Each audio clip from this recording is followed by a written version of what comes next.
Hey bakers, Martin here in the studio today, and I want to talk about scoring bread. And what I mean by that is the act of cutting loaves, hearth loaves specifically, before they bake, and why that's important.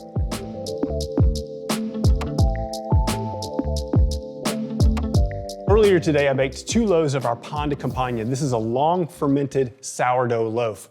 I scored one of the loaves, and one of the loaves I baked without scoring. These are both from the same batch, baked at exactly the same time. The result of that, of having one that's scored and one not, is that one opened, right? The score, where I cut it with the razor blade, gave the loaf a weakness in a way where it could expand. And in a reverse of the process that we used to shape it, where we sort of wrapped it around itself, it unfurls in a process we call oven spring, right? The loaf, because of that weakness, could rise to its fullest potential.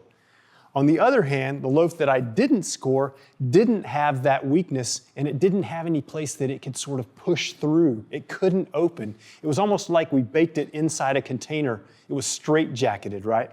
You can see where it tried to open, but in the end it was held because it didn't have that cut. So the score enabled this loaf to rise to its fullest potential. Lack of score kept it tight and dense. We also want to think about tools a little bit, right?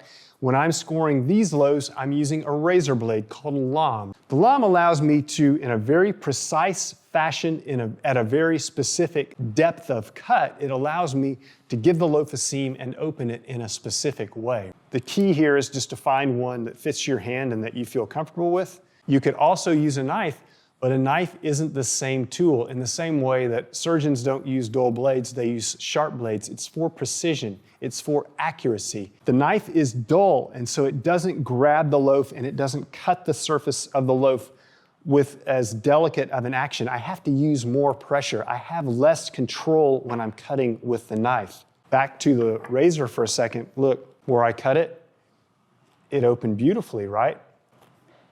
It opened, allowing the loaf to grow to its full volume. So we've talked about how these loaves look on the outside and how scoring affects their overall aspect and volume. But let's also have a look inside. Let's cut some of these things open.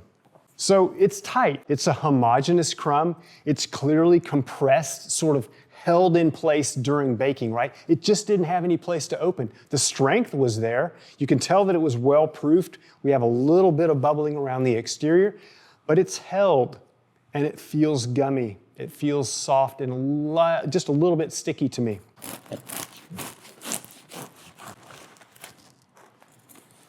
Looking at this loaf that we scored, it easily expanded. It opened in the oven. It's not a lacy crumb, but it is feathery. It's open, it's light. And that changes the eating quality, right? If I cut a slice of this and we grill it for a second, put some butter or olive oil on it, it's crispy. It's crispy in a way that this struggles to be crispy, and I want a crisp crust with this sourdough, right? So in addition to scoring and not scoring, the role of steam in the baking process is critical. Even if we score beautifully, if we don't add steam, we're gonna have problems, right? So make sure you're steaming your oven well. If you're looking for a resource on that, we have a video on how to have a nice blistered crust. And if you're still looking for additional tips and resources, this is a great book, The Big Book of Bread. It's our latest offering in the long line of great baking resources. Check it out, that'll help you out as well. This is Martin and Tucker in the studio saying, hey, thanks for joining us.